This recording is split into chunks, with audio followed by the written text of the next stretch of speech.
Welcome to the deep dive. Today we've got David Deutsch's The Beginning of Infinity. Quite a book, really tackles, well, everything about progress. It really does. It's ambitious. So our mission here is to give you a clear audio tour, kind of chapter by chapter, through Deutsch's big ideas. We want you to get a solid grip on the concepts, the theories, the potential impact, without getting totally lost in the weeds. So Right. good. That's great. Where do we start? Okay, let's dive in.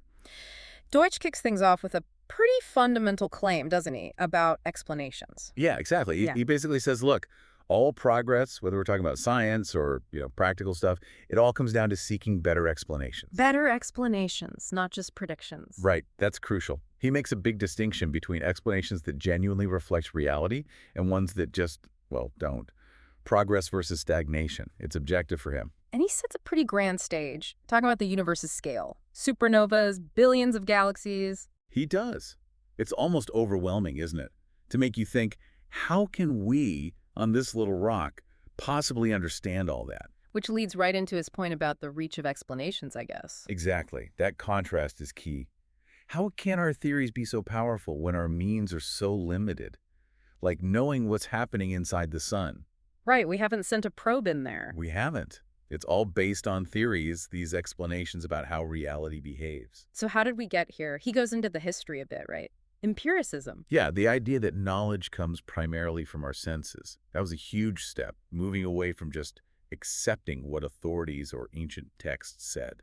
But that has limits too, doesn't it? The whole induction problem. Absolutely. Just because the sun rose yesterday doesn't logically guarantee it'll rise tomorrow in a purely philosophical sense. Or as calendar example, we expect 2000 to start with 20, even though all prior years started 19.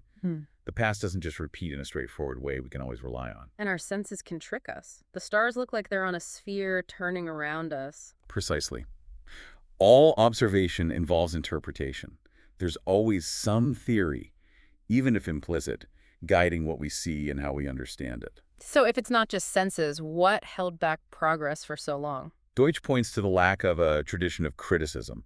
Societies were often built to preserve existing knowledge, not question it. Ah, The Enlightenment was revolutionary because it flipped that.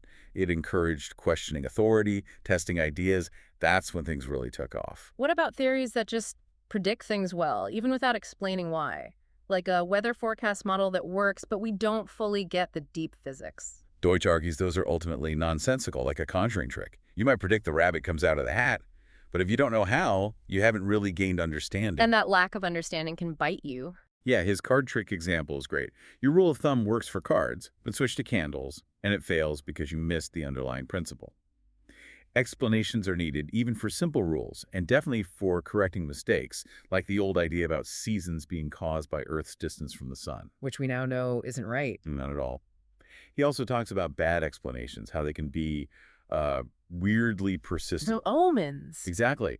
If the omen fails, you can always find a reason the gods were testing us, or we misread the signs. The core bad idea survives because it's not really testable. Whereas good explanations, they're different. They tend to be simpler, more elegant, harder to vary, as he puts it. Bad explanations often have lots of extra unnecessary bits tacked on. Think Occam's razor.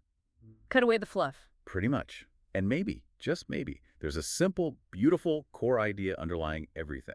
And the reach of an explanation, how much it covers, that's built into the explanation itself. Yes, it's intrinsic. It's not something we just assume based on past experience. Okay, but we mess up. We get things wrong. Of course.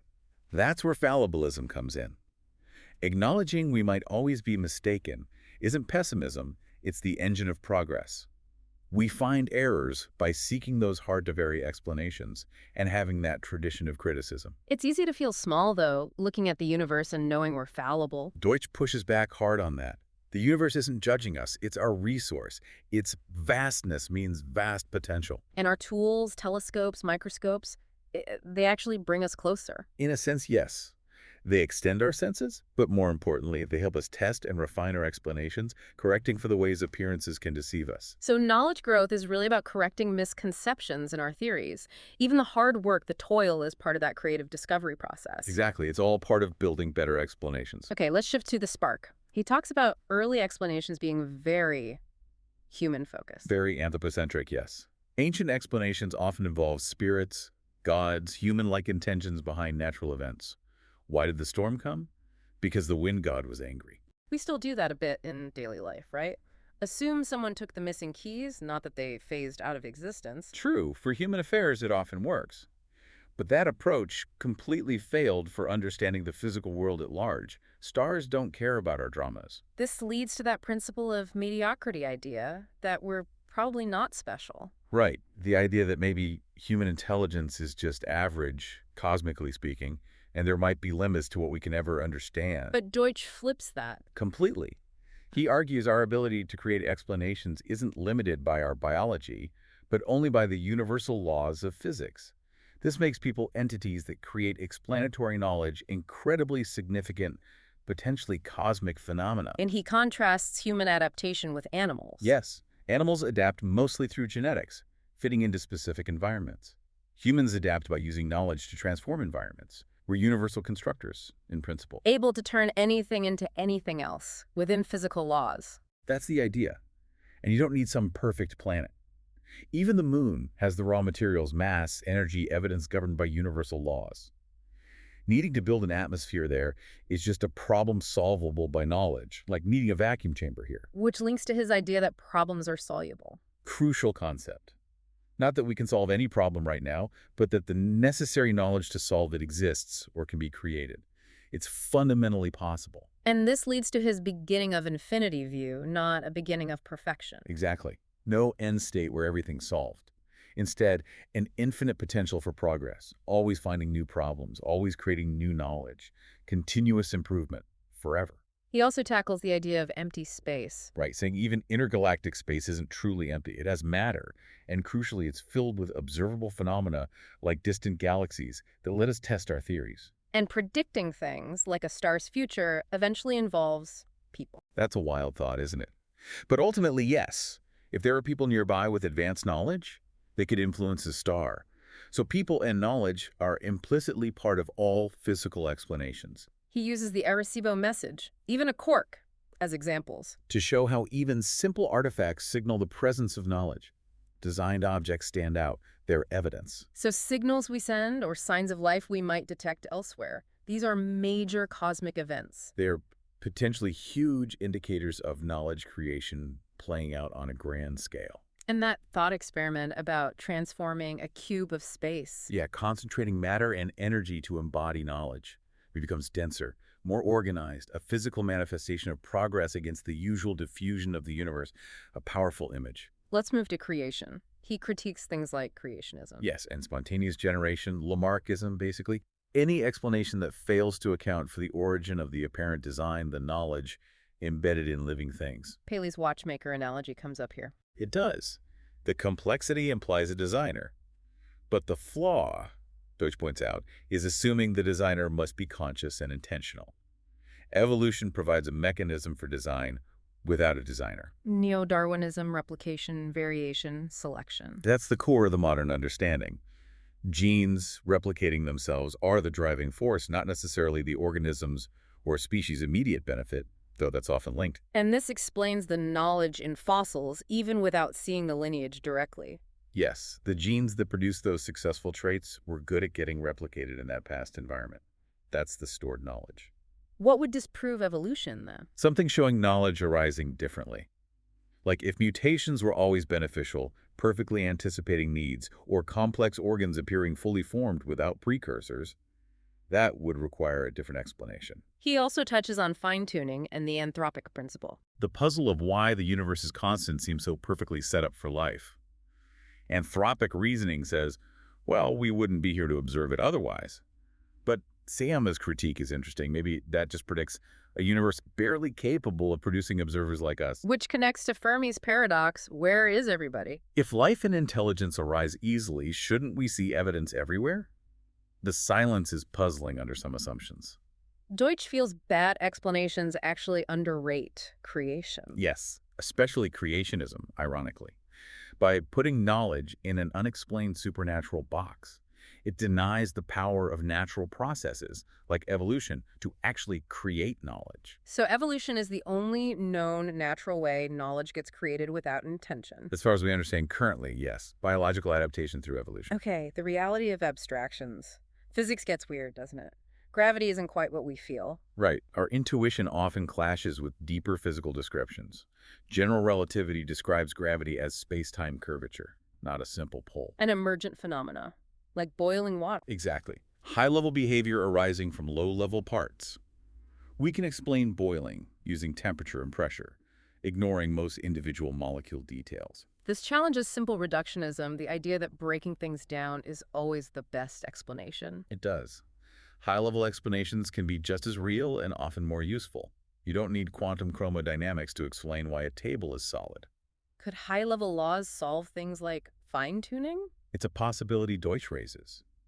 Maybe things like the universality of computation are exact fundamental laws, not just approximations. And changing the entities in the theory doesn't always destroy the explanation. Right, like the gravity example. Newton's concept of a force was replaced by space-time curvature, but the underlying phenomenon is still explained, just better. Causality itself is emergent, not fundamental. At the level of basic particle physics, the laws are mostly time reversible. Our strong sense of cause and effect seems to emerge at higher levels of complexity. So no strict hierarchy of explanations. Physics isn't automatically more fundamental than, say, biology or computation. Deutsch argues against that hierarchy. Hofstadter's 641 is prime example that abstract truth is just as real as any physical law. Explanations exist at many valid levels. Summing up, emergence, levels of approximation, our ability to understand, explanations escaping our limited perspective are all key ideas here. Precisely. It's about the power and reality of abstract understanding. Next, the jump to universality. How simple systems can become all-powerful in a way. Like the universal Turing machine, a simple theoretical model that can simulate any other computer. That leap from specific function to general capability. He traces this in history too, like with numbers and writing. Starting from basic tally marks for specific counting tasks, evolving towards more abstract universal systems. Roman numerals being an example of a non-universal system. Right. Clunky, hard to do complex math with, limited reach. Compare that to positional systems like ours. Then Babbage's analytical engine. Lovelace saw its potential but doubted its creativity.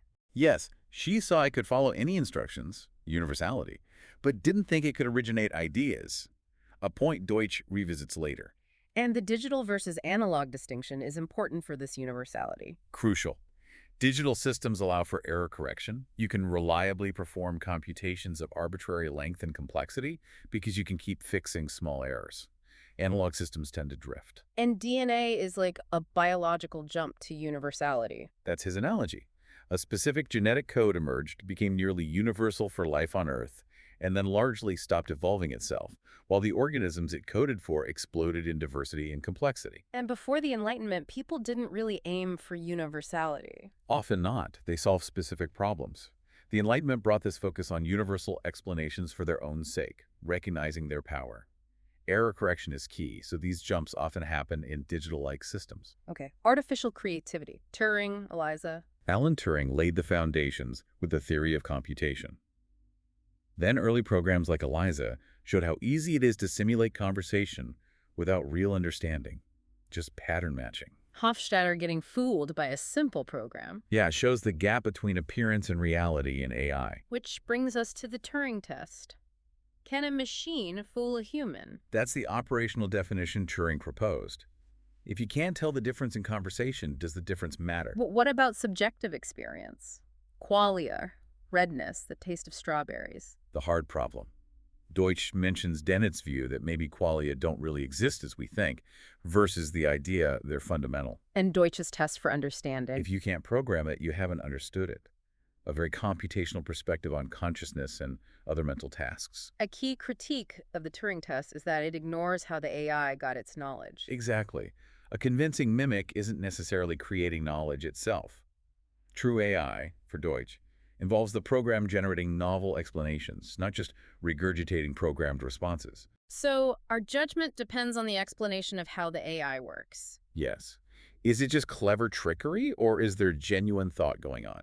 Even joke-telling AI might not need general intelligence if we don't fully understand humor ourselves. Right, it might be a specific skill, not a sign of broad understanding. He's critical of the behaviorist focus of the test, just inputs and outputs. Yes, he thinks focusing only on behavior misses the internal processes, the actual thinking and knowledge creation, which are essential for true AI. High-level programming languages helped, moving beyond machine code. A huge step, making it easier to express complex ideas computationally. And this all ties back to problems being soluble, fundamentally, at the level of information processing.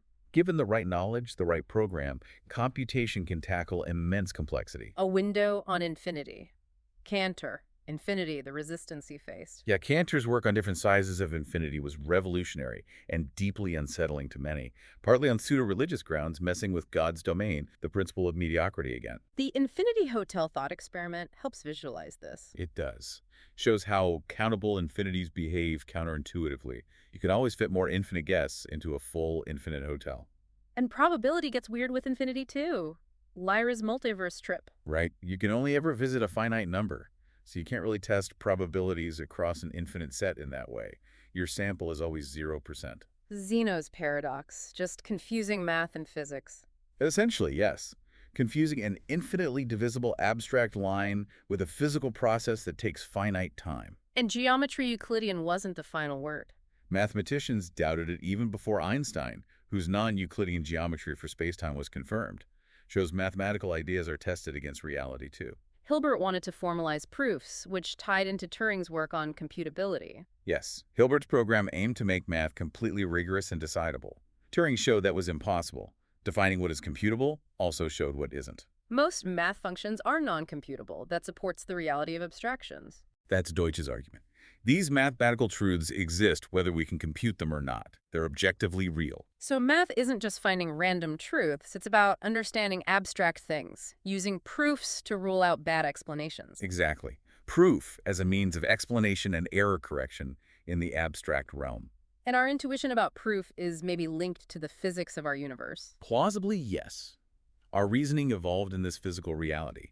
If physics allowed for non-computable processes easily, our math might feel very different. The world as virtual reality. The solubility of problems is then an objective fact about the underlying program. That's one way to think about it. If the world follows computable laws, then problems within it should, in principle, be solvable through computation, through knowledge. But the big limit, we can't predict future ideas. The ultimate unpredictability. Progress depends on creating knowledge we don't yet have. Problems being soluble doesn't mean we have an instant solution generator. And he wraps up with definitions, countable, uncountable, multiverse, etc. Just clarifying the terms used when discussing these deep concepts. Okay, the predictable and the unpredictable. The future is unknowable because of new knowledge. Fundamentally, yes. Unlike predictable randomness like dice rolls or Russian roulette, where outcomes and probabilities are known, future knowledge creation changes the game entirely. Our current explanations just don't reach far enough. Exactly. We can't predict the consequences of ideas nobody has had yet. Think 1900 trying to predict the internet or nuclear power. Impossible. And seeking truth requires fallibilism because even our goals might be wrong. Right. What we think is a better state might turn out to be flawed once we understand more. We need to be open to correcting our aims, not just our methods. He critiques Leibniz's optimism failures are just part of a grand plan. Yeah, Deutsch sees that as unhelpful. It discourages actually trying to fix things if you think it's all preordained by some superintelligence. What about progress and risk, the precautionary principle? Yeah. He acknowledges the risks of new technologies, the need for caution, but argues inaction has risks too, the risks of not solving existing problems due to ignorance. It's a balance. Malthus is the classic example of pessimism failing. Consistently wrong about population outstripping resources because he underestimated knowledge creation, better agriculture technology, etc. A recurring bias. We've faced extinction threats before, but survived partly through ingenuity. Not just luck. Yes, our ability to solve problems, to adapt using knowledge, has been crucial. Applying this to politics, policies as conjectures focus on removing bad rulers' policies. Yes, shifting from paupers who should rule, which invites conflict, to how can we get rid of bad policies nonviolently? systems that allow for error correction. Like Feynman saying, don't fool yourself, but applied to governance, a tradition of criticism. Essential for progress in any complex human endeavor, not just science. Political explanations might not predict like science, but they still guide us. They shape our understanding of what works, what values to uphold. But no political authority has final truth. That idea is dangerous. Because the who should rule approach justifies violence. Often, yes. Competing groups convinced they have the right answer, willing to fight for it. Better systems focus on peaceful removal of failures, fallibilism in action. Learning from mistakes is the goal. Optimism. Pericles and Athenian democracy discussion leading to wise action. Not just majority rule, but the process of debate and reasoning as a way to find better solutions. And the Florentine Renaissance as a mini Enlightenment. A burst of creativity and progress when people felt they could surpass the ancients, not just copy them, showing the potential. These glimpses suggest progress isn't just a modern fluke. Right. The potential might have always been there, needing the right cultural conditions, the Enlightenment attributes. Which are? Reason, science, universality, individualism, tolerance, belief in progress, optimism, and crucially, learning not to fool ourselves. And Deutsch's definition of optimism is quite specific. Very. It's the theory that all failures, all evils, are due to insufficient knowledge. Therefore, all problems are soluble, in principle. That's a strong claim, and it applies beyond science to morality, too. Yes. He argues objective progress is possible in morality, aesthetics, politics, anywhere we can seek better explanations and weed out bad ones through criticism. Okay, a dream of Socrates, a fictional dialogue exploring these ideas. Yes, Socrates and Hermes discussing knowledge, fallibility, human potential. Posing that maybe the core moral rule is just don't destroy the means of error correction. A fascinating thought. Could all other ethics flow from preserving our ability to learn and improve? Contrasting Athens, progress, and Sparta, stasis. And humans becoming like gods, but still fallible. Exploring that tension. Potentially infinite capacity for knowledge, yet always prone to error. Are there ultimate limits? The dialogue leaves it open. And the Socrates-Plato bit emphasizes critical thinking over following a master. Yes, the importance of evaluating ideas on their merit, not based on who said them. Which connects to the Socratic problem. Hard to know exactly what historical figures thought. Deutsch stresses focusing on the ideas themselves, using reason to judge them, not getting bogged down in historical interpretation or appeals to authority. Convergence on truth, not authority, drives progress. Right, onto the multiverse, starting with sci-fi tropes, Star Trek transporters. Yeah, using familiar ideas like doppelgangers and parallel worlds as a jumping-off point. He notes good sci-fi is hard because real science is hard to vary. It's constrained by physical laws. Writers face a tension between telling a good story and scientific plausibility. He uses a thought experiment with symmetrical laws to explore inter-universe communication. And concludes it's likely impossible or meaningless, using the analogy of tracking identical dollars in a bank account. Why track identical entities across universes? And info from other universes might not even be helpful. If they've diverged even slightly, the decisions your counterpart made might lead to different outcomes there, making the advice useless or harmful here. His solution involves infinite, initially identical universes diverging. An uncountably infinite number allows for quantum probabilities and avoids issues like faster-than-light signaling between universes, fitting within known physics. Dawkins' psychic example shows how common sense fails us with quantum stuff. Our intuitions are built for the macroscopic world, not the quantum realm where things behave very differently. So the multiverse is this superposition of histories, chaotic looking but deeply ordered underneath. Governed by quantum mechanics, entanglement prevents interference between distinct objects that have interacted, He uses symbols to show interference experiments. illustrating how quantum effects manifest. Information flow isn't strictly separated between histories due to interference. Particles aren't really separate things but fields. The wave-particle duality is misleading. Yes, electrons, etc. are excitations in quantum fields. The uncertainty principle reflects inherent diversity in properties across the multiverse instances of identical objects, not one object being two things at once. Then quantum computation, qubits. Harnessing quantum parallelism, effectively running computations across many universes simultaneously, leveraging interference. Qubits are the basic units. Why doesn't a mirror get entangled with a photon and ruin interference? Because the mirror is macroscopic, existing across countless universes itself. Its own multiversal nature prevents simple entanglement with a single photon history. Wrapping up with definitions. History, entanglement, interference, uncertainty, quantum computation.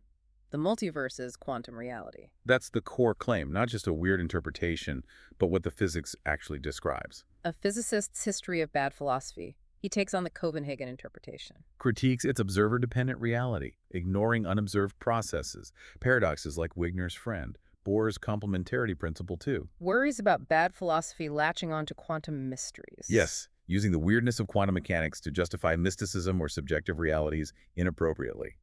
He notes Einstein and Bohm didn't accept Copenhagen. Bohm's theory was closer to multiverse ideas. Also critiques logical positivism, verificationism.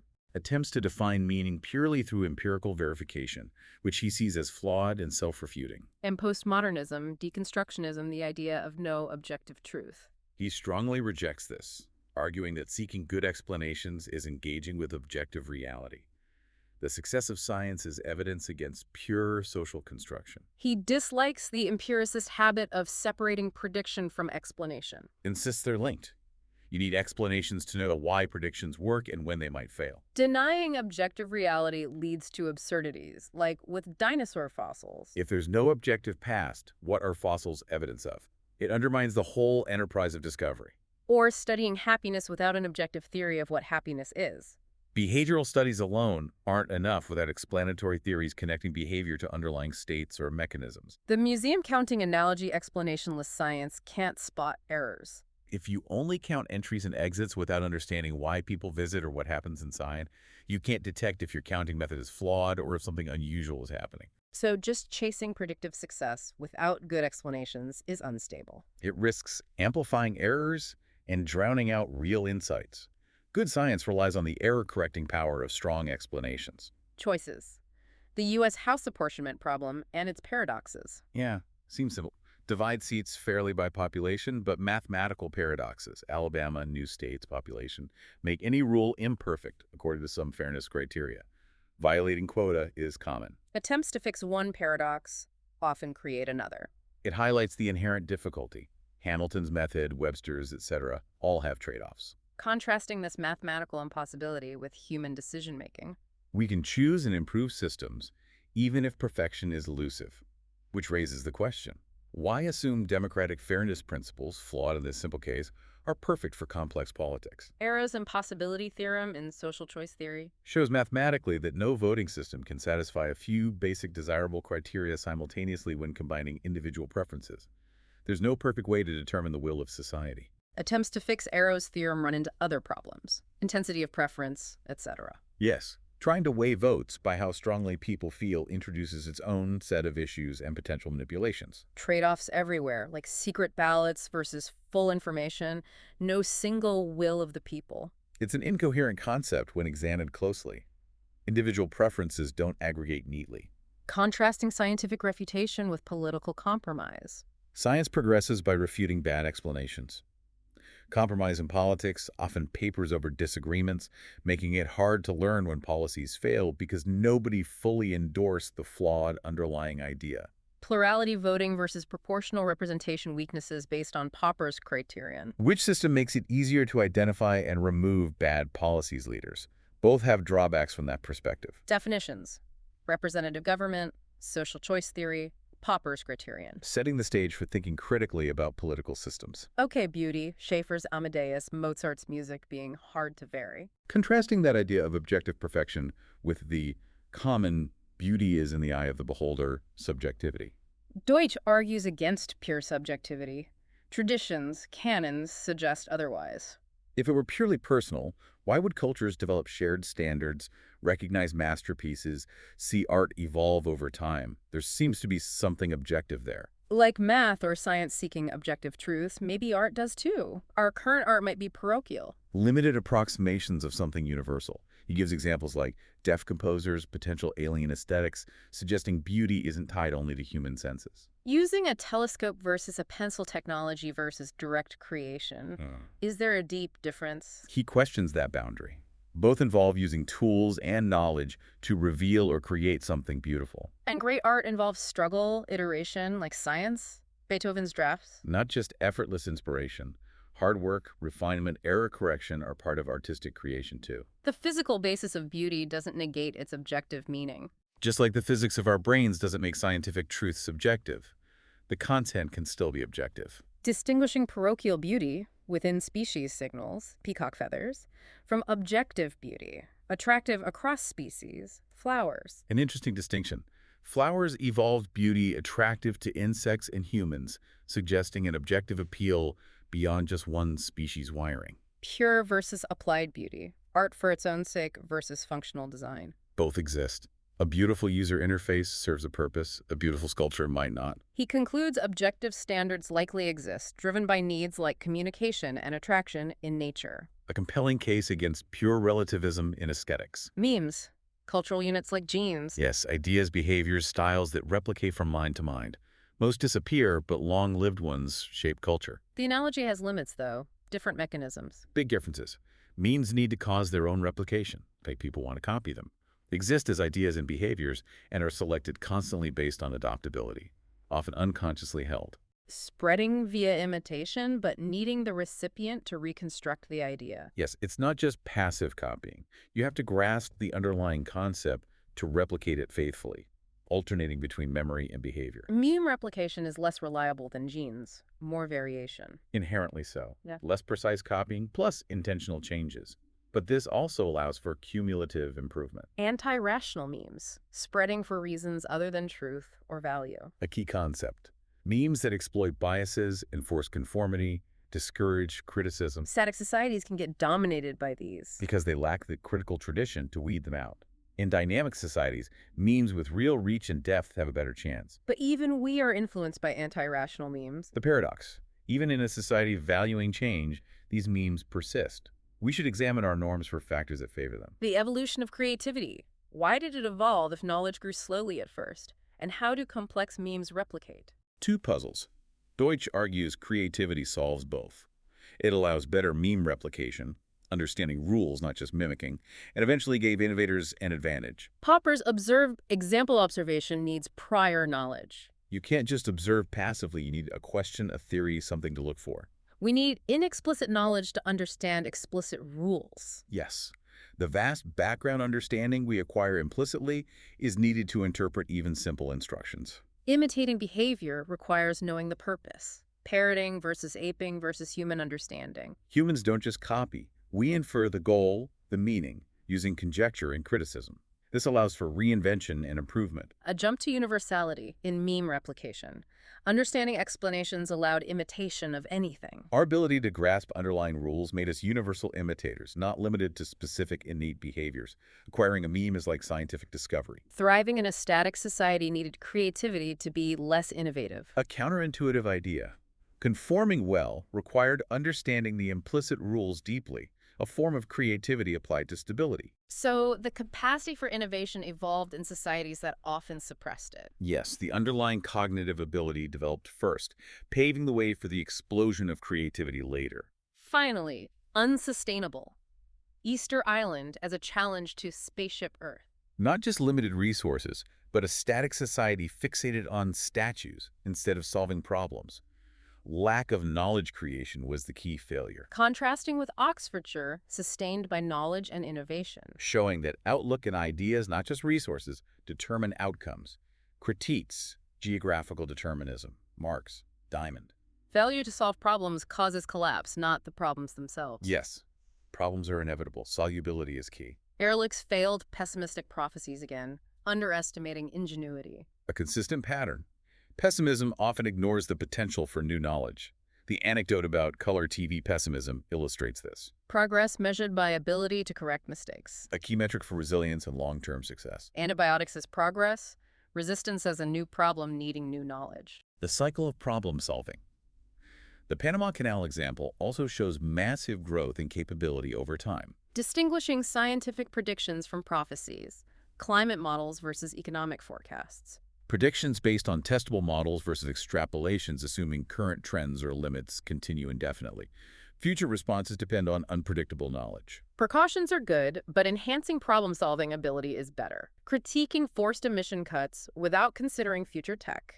We can't foresee all problems. Building our capacity to solve any problem is the most robust strategy. Calls for drastic action should weigh potential future solutions. Kelvin saying physics was finished in 1894. A cautionary tale. Shows how easily we assume we're near the end of knowledge. Deutsch suggests calling theories misconceptions to remind us progress is ongoing. Telescope limits, except for maybe observing widespread alien colonization. Extremely unlikely phenomena are hard to see unless they become ubiquitous, like maybe advanced life spreading widely. No need for superhuman AI. Humans are already universal constructors. Future is automation. We have the fundamental ability. Future progress is about expanding capacity and automating tasks, not necessarily a different kind of intelligence. He's skeptical of the singularity as uniquely dangerous. Rapid change has been the norm. So vast unknowns remain, but infinite potential through knowledge creation. It's up to us. That's the ultimate message. Whether the world makes sense, whether we continue to progress, depends on our choices, our thinking, our willingness to seek better explanations. Wow. Okay, so that's our deep dive into the beginning of infinity. We've covered, well, a lot, explanations being key, the infinite potential for progress, the need for criticism and optimism. It's a sweeping vision, really. Kind of Yeah. physics, knowledge, computation, life, culture. Hopefully everyone listening has a clearer map of Deutsch's main arguments now and how they all fit together. It's quite a framework. What really stands out is that powerful, optimistic view that problems are soluble and progress is potentially unbounded, driven by human creativity. Which leaves us with a final thought. If knowledge creation really is potentially infinite, what does that mean for humanity's future? What problems that seem impossible today might just be waiting for the right explanation? Definitely something to ponder. We really encourage you to check out the book itself and keep diving deep. Thanks for joining us.